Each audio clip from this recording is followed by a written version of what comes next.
इसके अलावा मैं एक और आपको रीज़न बताऊंगा कि पाकिस्तान में रोज़े 31 भी हो सकते हैं इस साल, और हो सकता है कि 28 रोज़े भी हो जाएं इस साल।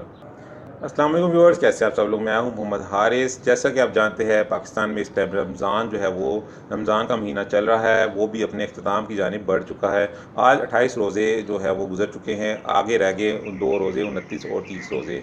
जैसे ही रमज़ान का आखिरी अशरा स्टार्ट होता है, ये बहस जो है लोगों में जो है वो छिड़ती नज़र आती है कि पाकिस्तान में 29 रोज़े होंगे या 30 रोज़े होंगे, ईद जो है वो कब होगी। और ये एक वैलिड इन्फॉर्मेशन है, हर किसी के लिए जानना ज़रूरी भी होता है, क्योंकि लोगों ने अपनी जो मसरूफियत है उनको तय करना होता है, उनको वाइंड अप करना होता है। अपना जो कई लोग ऐसे हैं कि जो बाहर दूसरे शहरों से आए होते हैं काम के लिए, उन्होंने अपने घरों तक पहुंचना होता है, इसलिए उनके लिए जानना बहुत ही ज़रूरी होता है। और सोशल मीडिया पे इस हवाले से काफ़ी खबरें गर्दिश कर रही हैं। कई लोग कह रहे हैं 29 रोज़े होंगे पाकिस्तान में, कई कह रहे हैं 30 रोज़े होंगे। तो मैं भी इस हवाले से अपनी इन्फॉर्मेशन शेयर करूँगा। मेरी इन्फॉर्मेशन आपको किसी बुनियाद पर होगी, एक यानी कि किसी साइंटिफिक रीज़न पर भी होगी, और वैसे जो एक आम आदमी के समझ की बात है उस पर भी बेस करती होगी। इसके अलावा मैं एक और आपको रीज़न बताऊँगा कि पाकिस्तान में रोज़े 31 भी हो सकते हैं इस साल, और हो सकता है कि 28 रोज़े भी हो जाएँ इस साल। तो पहली जो रीज़न है वो ये है कि जैसे कि आप जानते हैं, रजब का जो माह गुज़रा वो 29 डेज़ थे उसके। उसके बाद जो शुबान का मंथ आया उसके भी 29 डेज़ थे। तो अब ये बहुत ही कम चांसेस हैं, बहुत ही रेयर चांसेस हैं कि रमज़ान के जो मंथ के जो डेज़ हैं वो भी 29 डेज़ हों। इसीलिए रमज़ान के होंगे इस दफ़ा 30 डेज़, और ईद उल फितर होगी 11th ऑफ अप्रैल 2024, यानी कि थर्सडे को जुमेरात वाले दिन, और रमज़ान के जो पूरे रोज़े होंगे 30। ये तो मैंने आपको एक सादा सी बात बता दी, जो समझ आम फहम की बात है, हर किसी को ये बात समझ आती है।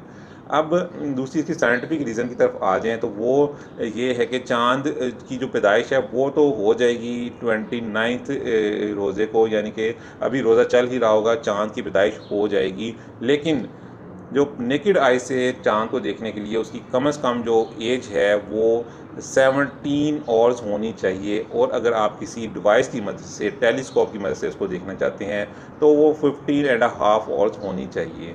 तो जब मगरिब का टाइम होगा, यानी कि जब 29वां रोज़ा यहाँ पर अख्ताम पज़ीर होगा पाकिस्तान में, उस टाइम जो चाँद है उसकी एज इतनी नहीं होगी, उसकी एज होगी कम।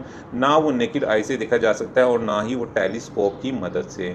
इसीलिए जब चाँद आपको नज़र आएगा नेक्स्ट डे, यानी कि जब 30 रोज़े कंप्लीट होंगे, मगरिब के टाइम आप नेकेड आई से भी उसको देख सकेंगे, और टेलीस्कोप की मदद से तो ईज़िली नज़र आ ही जाएगा। तो इस एतबार से पाकिस्तान में रोज़े हो जाएंगे, 30 रोज़े होंगे, और ईद हो जाएगी 11th ऑफ अप्रैल 2024 को। तो ये मैंने आपको 2 रीज़न बता दी। अब मैं आपको एक रीज़न बताता हूँ कि पाकिस्तान में रोज़े 28 भी हो सकते हैं, यानी कि आज जो रोज़ा इस वक्त चल रहा है, ये लास्ट रोज़ा हो सकता है, और कल ईद हो सकती है। इसके अलावा जो पाकिस्तान में रोज़े 31 भी हो सकते हैं, और ईद जो है वो 12th ऑफ अप्रैल 2024 को हो सकती है। अब इसकी जो रीज़न है, जो ये बहुत ही वैलिड और बहुत ही इम्पॉर्टेंट बात है जो मैं आपसे करने जा रहा हूँ। जैसे कि आपको पता है ये पाकिस्तान है, यहाँ कुछ भी हो सकता है। फार्म 45 और फार्म 47 जो है आजकल बहुत ही अरूज पर है। ये बात हर किसी को, हर कोई जानता है कि फार्म 47 के मुताबिक कुछ भी हो सकता है।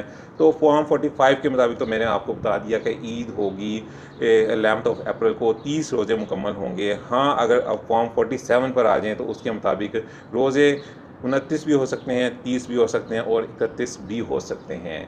तो इसलिए कुछ कहा नहीं जा सकता। साइंटिफिक रीज़न मैंने आपको बता दी, आम फहम की बात भी मैंने आपको बता दी। हाँ, फॉर्म 47 के मुताबिक पाकिस्तान में कुछ भी हो सकता है।